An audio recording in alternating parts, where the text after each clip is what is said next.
This time on Allies or Enemies, we are looking at Merchant's Cove and all of the expansions that have come out so far, which means 3 characters and the secret stash with its not-so-secret character. Merchant's Cove is designed by Jonny, Carl van Ostrand, and Drake Villareal, and is set in an island world with a bit of a seedy underbelly and oodles of boats full of adventurers looking to buy stuff. Players take on the role of one of the many incredibly asymmetric merchants who are forging, brewing, treasure hunting, time traveling, innkeeping, dragon poop scooping, fortune telling, and thieving their way to a small fortune and perhaps early retirement on Dragon Island. There is a lot to talk about here, but let's start with the bare bones of how it plays. We'll deal with the exceptions when we look at the individual characters, but in general, players will be making goods in different ways and then selling them at the docks. To do this, they will be moving to action spaces on their player boards and paying a time cost, usually either 1 or 2 hours. While most of the actions are unique to the different characters, a couple of them are common across all of the boards, such as recruiting townsfolk and putting them to work. After any actions, players move their timepiece around the clock. The merchant that is behind on the clock always takes the next turn, which does mean that sometimes one player will get a couple of turns in a row. When anyone passes an adventurer space, they pull an adventurer from the bag and choose one of the boats to add it to. When a boat is full, it sails to a dock and unloads its passengers so they're ready to buy goods. When 2 ships on one side of the board are full, the stragglers in the other ship are moved to the faction halls in town. Once all players have passed the marketplace icon, it's time to sell, and players can unload their goods to the various docks, multiplying the number of goods by the number of customers of the same color at that dock. And then they add up the faction hall bonuses they might have unlocked before resetting and going again. After 3 rounds of making and selling, you check the final tally of gold and the greatest merchant is named. Merchant's Cove is about as variable as a game can get. Each of the 4 base game characters and 4 expansion characters don't just play differently, they feel almost like separate games that exist within the same framework. Every character has their own board, goods, display shelf, mini, and specifically focused way of making money. And boy, are they focused on making money. Let's walk through each of these, starting with the base game.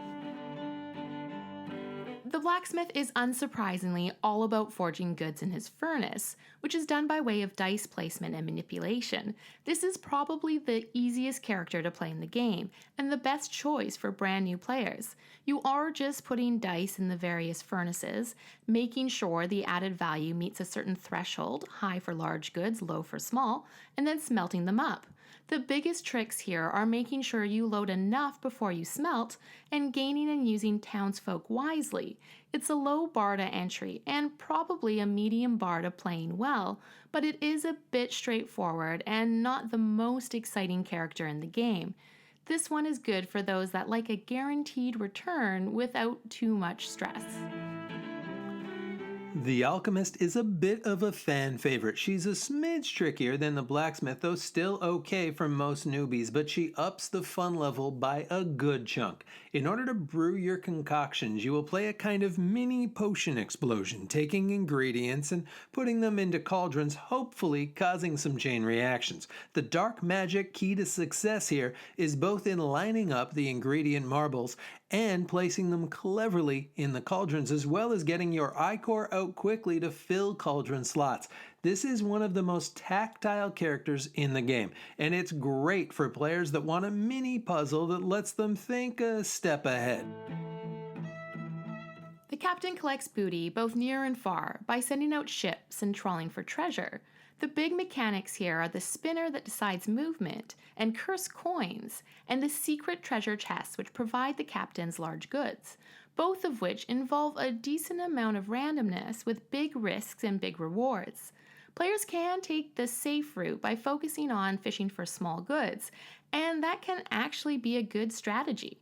But players who will have the most fun with this one will be the ones that are okay with taking risks and dealing with a few cursed coins while letting it ride on the winds of fate.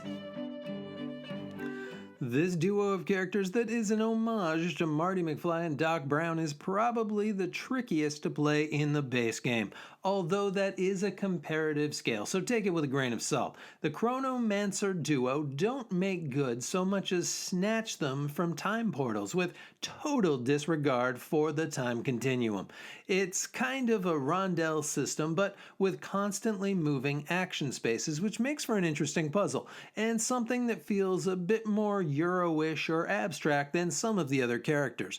Time itself also becomes a resource here, with players balancing when to use their frozen hour markers to get back time and when to keep them to score faction points. It's not quite 1.21 gigawatts of complexity, but it wouldn't be one that I would give to a new player. The innkeeper isn't really bothered about selling goods. Instead, like his name implies, he wants to put the adventurers up for the night by offering the right kinds of beds and also selling a few libations along the way. The biggest challenge to playing the innkeeper is to manage the docks. If the majority on a dock matches the bed in the corresponding room, you gain a guest, and those guests will hang around and multiply your points in later rounds. But if you have the wrong kind of bed, the adventurer joins the brawl, which means you'll need to bounce them later. There are also points for your various drinks, which are sold normally. Generally, we have found that the innkeeper has the potential to either score huge or have a tough time, depending on their dock management. The Oracle is probably the toughest to manage of all of the characters, but with that extra bit of rules overhead also comes a lot of satisfying combos. The Oracle is a roll and write character, and her board is actually a glossy erasable board which you can write directly on, and write you will. This board features a few little mini games which all tie into the runes in your divining dish, which you toss each turn as the rolling part of the game. From this, you will be charting the stars, reading horoscopes, and divining the future, which means drawing lines, writing numbers, and guessing the next adventure to come out of the bag. It all feels super thematic and very satisfying when the runes line up just right. And there's a nice blend of clever play mixed with a bit of luck. The Drangon Rancher is basically a Mancala game, where players are placing food from a bag and then gathering it to grow dragons.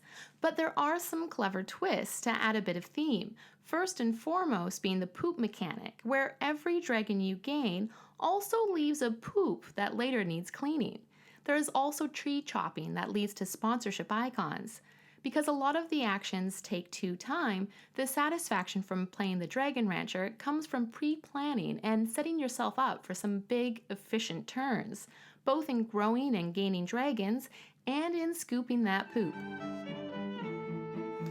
The thief is kind of a secret bonus character that comes in the secret stash, but now that a figure has been announced for the upcoming Kickstarter, that cat is fully out of the bag. The thief's board is actually the bottom of the box, and his goods aren't really goods at all, but intelligence. As the thief, you'll be using a growing network of rogues to spy on other players' goods, gain intel about townsfolk, and hang around the docks, all while moving up various tracks which rate the level of the intel you'll be selling.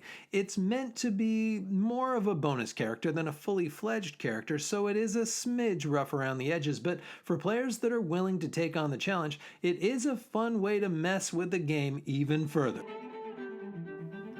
This isn't really a character, but rather an AI that acts like a character for solo modes. But it does work pretty well. The Peddler is powered by a deck of cards, with a pair of those cards deciding on what it will do each turn. From this, he pushes the clock, decides on the placement of adventurers, and gathers goods to sell in a way that feels not too far off of being a real opponent. Plus, there are expert level cards that you can add to its deck if you want a bigger challenge. This game could conceivably work for 1 to 5 players depending on the expansions you have, but because most of what you're doing is solitaire, we would probably shy away from the higher player counts. 2 players works well, with a nice push-pull with the pacing and the docks, while 3 or 4 will add a little bit of playtime, but will also refresh the townsfolk market a bit quicker and increase chaos on the docks.